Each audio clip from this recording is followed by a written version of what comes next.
Urbanisme et habitat, qui contrôle quoi dans ces pays? Nous en parlons avec notre invité, Sélé Kanangina.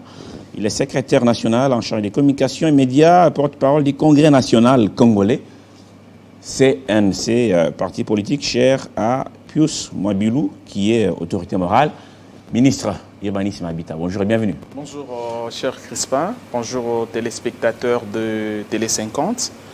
Merci beaucoup de cet honneur que vous faites à notre parti, le Congrès national congolais. Votre parti aussi, quand j'ai dit votre parti, je sais que vous êtes journaliste et qu'en tant que tel, vous ne pouvez pas porter un costume d'un parti politique. Mais quand j'ai dit votre parti, c'est parce que le combat que nous menons au CNC n'exclut personne. Et donc nous disons que si ce combat aboutit, militaires, policiers, journalistes, entrepreneurs, tout le monde va se retrouver. Donc nous vous remercions de cet honneur et surtout de l'invitation que vous avez bien voulu lancer à notre parti ce matin. En tout cas, il y a plus de 1000 partis politiques au pays, une démocratie, je dirais même mal comprise. Et chaque parti a son slogan ou son idéologie. Et là aussi, ça ne va pas très bien avec des jeunes parfois embarqués dans les bateaux sans savoir où est-ce que nous allons. Votre parti politique, actuellement, c'est dans l'Union sacrée ou dans les FCC? Parce qu'il y a un flou artistique. Hein. Nous sommes parti précurseur de l'Union sacrée. Et précurseur parce que c'est nous qui avions montré la voie de l'Union sacrée à tout le monde. Je rappelle ici à ceux qui nous suivent que lorsque notre autorité morale, Excellence Pius Mwabilou Mukala, lève l'option de servir la République dans cette plateforme, personne ne connaissait exactement ce qu'allait être l'Union sacrée. Il y a peut-être deux personnes qui sont venues par la suite parce que l'Union sacrée avait déjà pris forme.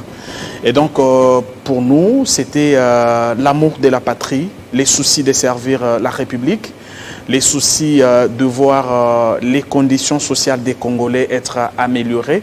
Et donc, nous sommes plus que satisfaits, d'autant plus que depuis que nous sommes dans l'Union sacrée et au gouvernement, il y a les efforts qui sont en train d'être fournis dans différents secteurs. Et nous disions il y a quelques jours que nous assumons ce bilan du président Tshisekedi qui est positif. Un bilan auquel on participe parce que, comme vous l'avez dit tout à l'heure, nous sommes à l'urbanisme habitat où notre autorité morale abat un travail remarquable pour l'intérêt de la République.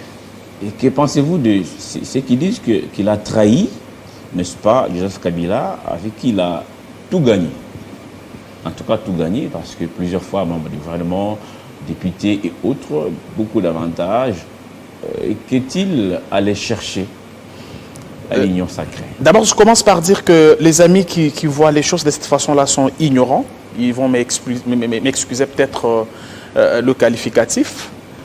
Parce que déjà, quand ils disent qu'il a tout gagné avec le président Joseph Kabila, ils mentent sur toute la ligne. Ils sont allés encore très loin pour dire qu'il a été membre du gouvernement sous Kabila. C'est encore un mensonge. J'avoue ici qu'il a été membre du FCC, non seulement du FCC, mais aussi du PPRD, parce que c'est l'histoire, c'est notre histoire que nous assumons. Mais qu'il restait fidèle au combat qu'il a mené, qu'il a poussé à claquer la porte du PPRD lorsqu'il a estimé que, après les assises organisées à Kisangani, où il a constaté que les populations vivaient dans des conditions très très précaires, et qu'entre-temps, un parti politique était à mesure de débloquer des grosses sommes pour organiser des assises ressemblables à celles festives. Il a donc, il avait adressé une lettre au président du PPRD à l'époque pour lui signifier son mécontentement à la suite de cette attitude, exprimant en ce moment-là les soucis de créer un parti politique qui devrait se battre pour garantir cette gouvernance axée sur l'intérêt général. C'est comme ça que le CNC, notre parti, verra les jours en 2011. Et donc, tous les temps qu'il était au FCC, il a continué à mener ce combat-là, à faire comprendre aux uns et aux autres que dans tout ce qu'on entreprend comme action, il faut que la population trouve son compte. Il y a des gens qui ont mal compris ce discours jusqu'à l'assimiler à une certaine classe politique, les choses qu'il a assumées, d'autant plus que ça fait partie des objectifs qu'il s'est assignés. Et donc nous qui avons cru en son combat, assumons également cela. Et donc tous les temps qu'il était au FCC, il n'était que député. Et tous savons les missions qui sont confiées à un député, à un élu national. par nos lois, principalement la Constitution de la République. Non, mais il a été proposé comme ministre. Je peux finir. Il était ministre dans les FCCK. Je peux finir, s'il vous plaît. Est-ce que c'était de lui-même? Il est devenu ministre. Je vais expliquer. Et donc, je disais qu'on assume cela et que tout le temps qu'il était au FCC, c'était un élu du peuple qui a fait correctement son travail. Si M. Crispin Tchibinkoufoua voudrait un débat autour de ce qu'a été sa production parlementaire, je pense qu'on va peut-être y revenir. Maintenant, pour répondre à votre question, non.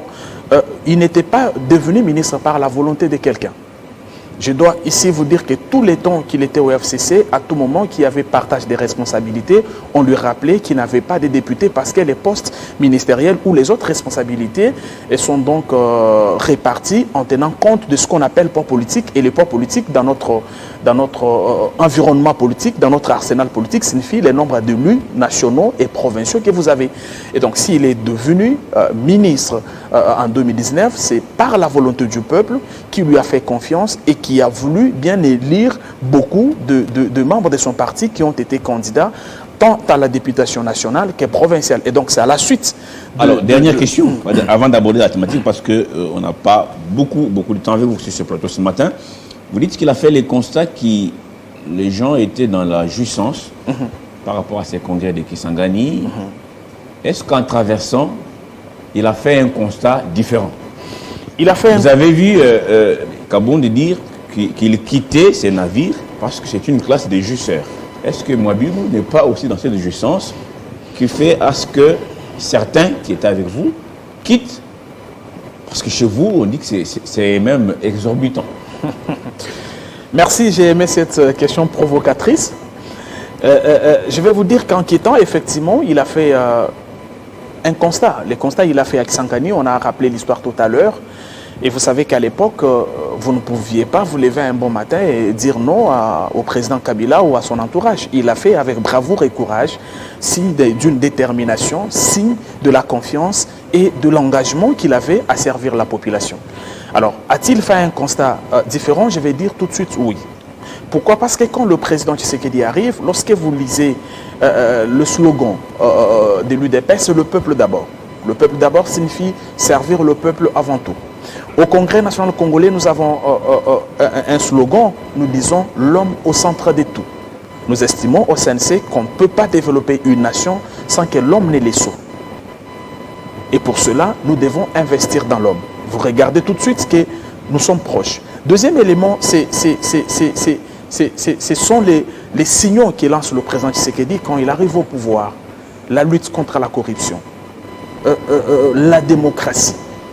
Et donc, c'était des signaux rassurants qui l'ont d'ailleurs poussé, contre toute attente, à accompagner ce combat-là, qu'il assume et qu'il accompagne avec patriotisme au regard de ce qu'il fait comme travail au ministère de l'Urbanisme et Habitat. Maintenant, pour revenir sur ce qu'a dit M. Kabound, non mais tu sais, quand vous regardez ce qu'a dit M. Kabound et ce qui lui arrive, vous réaliserez, vous allez confirmer avec nous que le président Tshisekedi n'avait pas tort lorsque pendant la campagne électorale, il dit, je cite, « Dès que je deviens président, Ata Ozamwana Mayinanga, il avait dit en lingala, dès que vous avez deux problèmes avec la justice, vous allez y faire face. » Kabound, tout le monde, ce n'est pas quelqu'un à présenter dans ce pays, c'est sa fille, un collaborateur du président de la République, mais parce que lui-même s'est enrichi rapidement et par de voies mafieuses.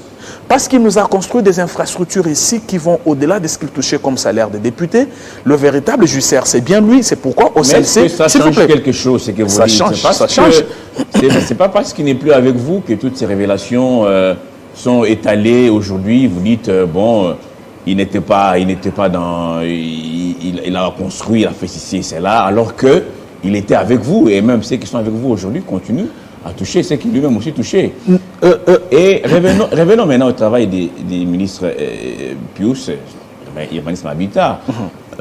On sent une espèce de chasse à l'homme, tout simplement, aujourd'hui. Ceux qui étaient avec vous hier, aujourd'hui, il y en a qui connaissent le décrépissement d'une manière spectaculaire à longueur de journée. Qu'est-ce qui se passe, finalement? Bon, je pense que les gens ignorent beaucoup de choses. Les gens ignorent beaucoup de choses dans la mesure où ils parlent de gauche à droite. Mais avant de répondre à votre question, j'aimerais vous dire que M. Kabound Nous, en tant que SNC, on avait demandé aussi à la justice d'enquêter sur son enrichissement rapide pour qu'on en comprenne les sources et qu'on sache ce qui se passe. Et donc, toute la population sait, parce qu'il a raconté beaucoup de mensonges, la population sait que Tshisekedi prend le budget à 3,5 milliards de dollars. 3 ans après, nous sommes à 11 milliards. Tshisekedi prend le pouvoir pendant qu'il y avait des arriérés dans toutes les entreprises étatiques. Aujourd'hui, en tout cas sur 100%, là, c'est encore des chiffres, hein, parce qu'on ne les sent pas dans... lorsqu'on parle panier de la ménagère... Panier de la ménagère signifie aussi... On sent que pour bandir les chiffres, ça défile sur ces plateaux. Monsieur Tchibinkouffa... Les disciples sont nombreux, ils défilent. On parle des milliards, réserves d'échange, budget de l'État, mobilisation, le travail des l'IGF. Oui, c'est bien beau. En tout cas, personne n'est contre que ça s'améliore. Maintenant, d'une manière palpable, d'une manière concrète, panier de la ménagère. Lorsque la grand-mère qui est restée au village, je ne suis pas ici pour citer votre village, je n'en ai pas besoin, qui est restée, il n'y a pas de problème. Merci de le dire. La grand-mère qui est restée en Ngandajika, quand elle servait le matin, est-ce qu'elle constate ces chiffres dans son assiette? C'est ça la grande question. En fait, cette question, elle est importante.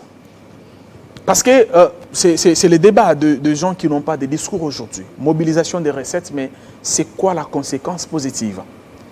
Parce que la conséquence positive de ce qu'il y a eu comme mobilisation de recettes s'appelle l'amélioration du social.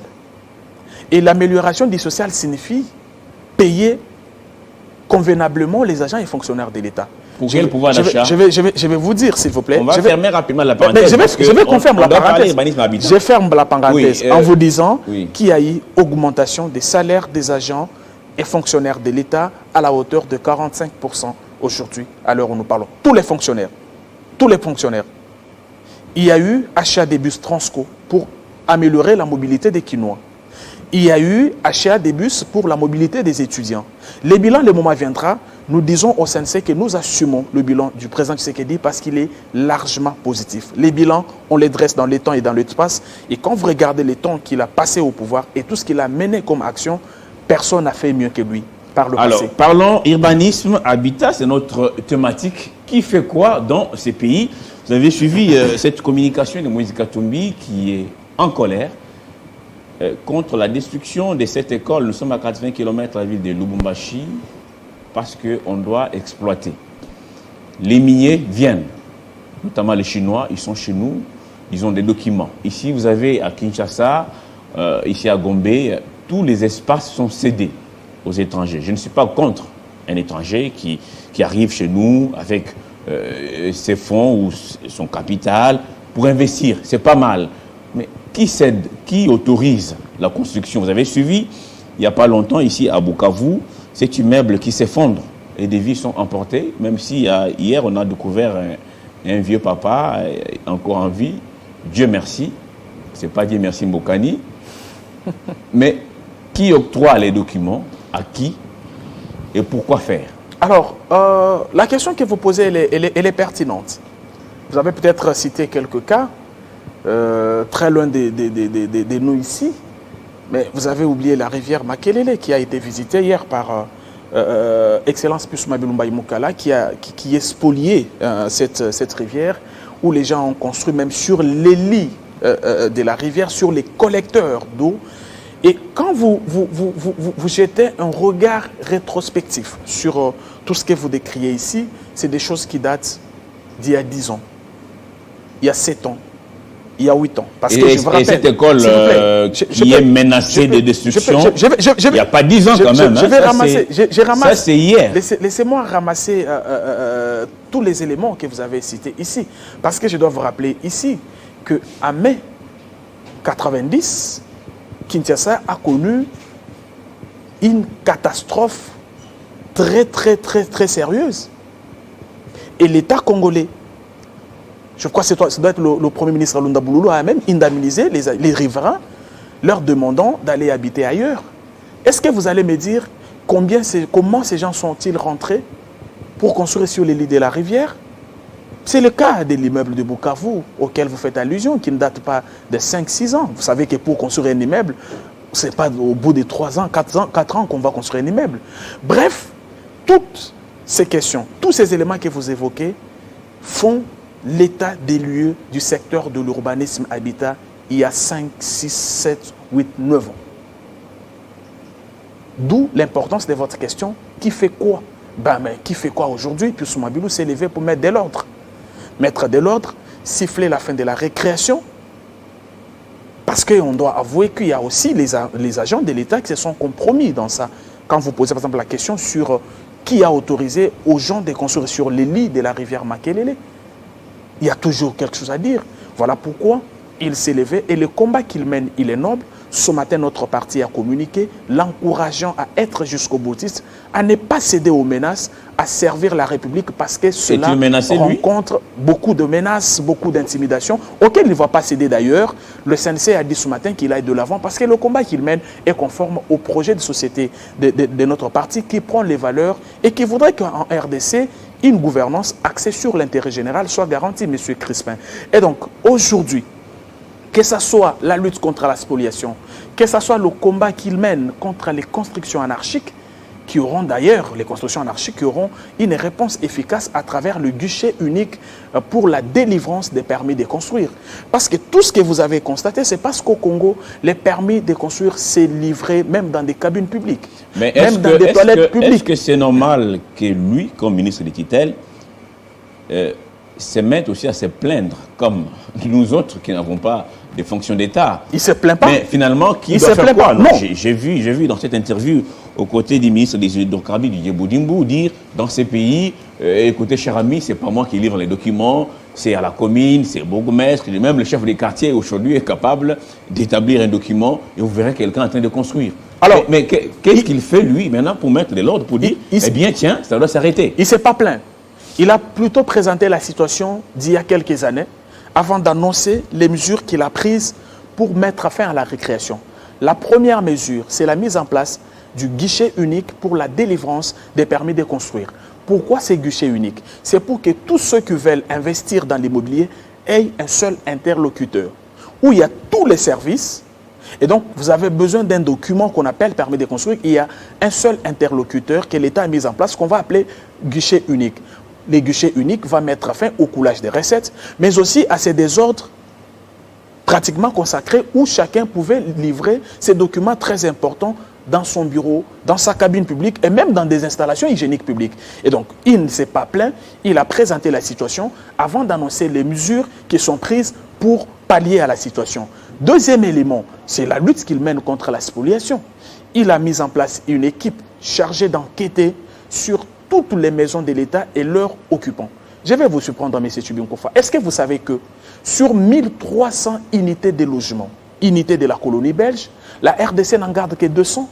Le reste était entre les mains des hommes forts de ce pays, des gens qui se sont crus au-dessus de la loi.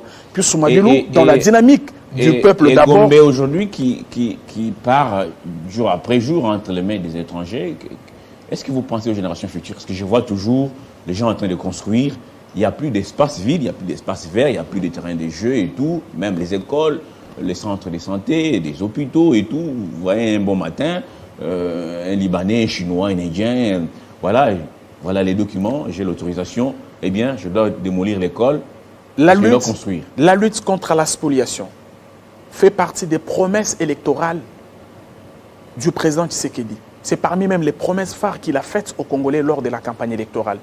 Et ce combat noble que mène Soumabilou n'épargne personne. Vous pouvez être étranger, vous pouvez être congolais.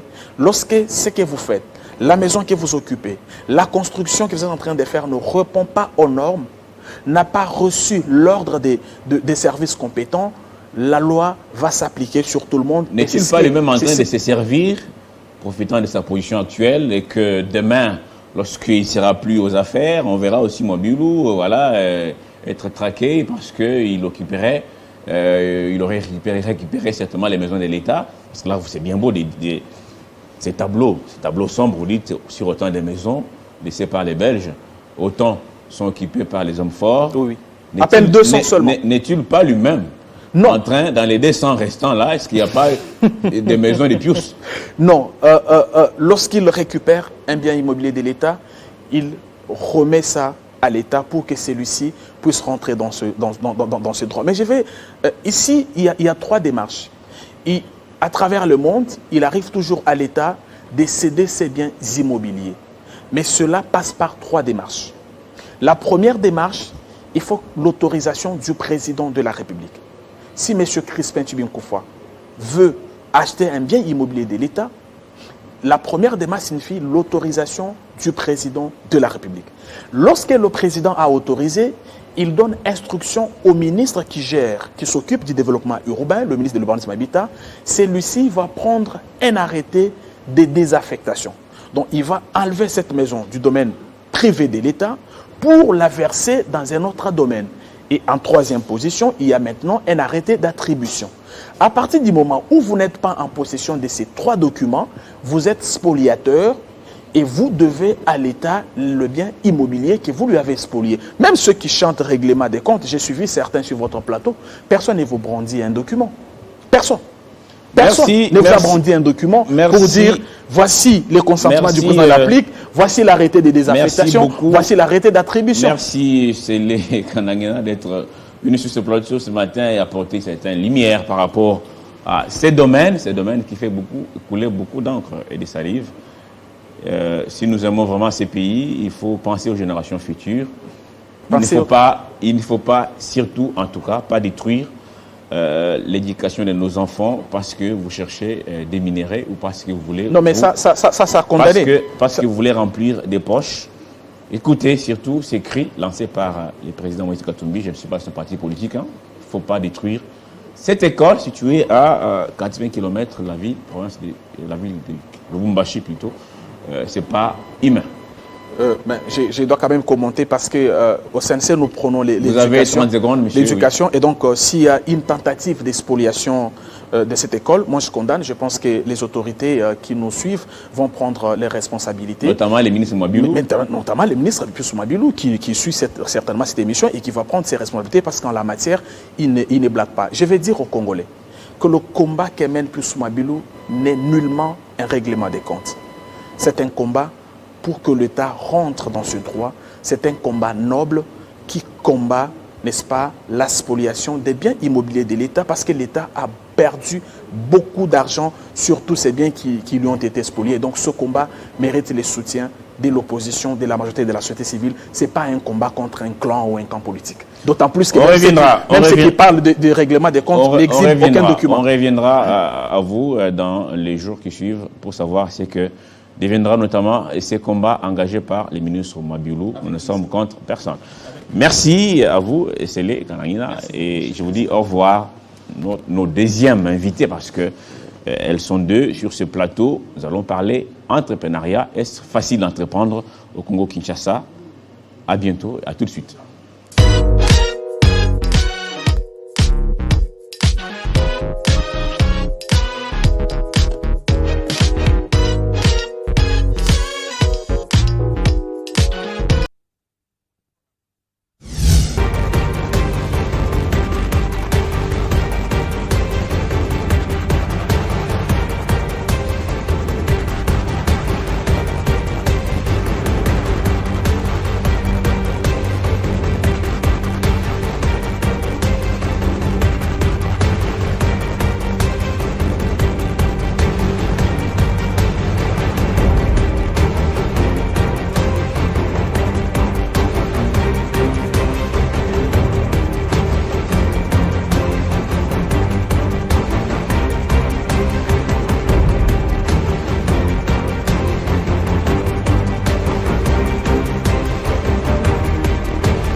Merci.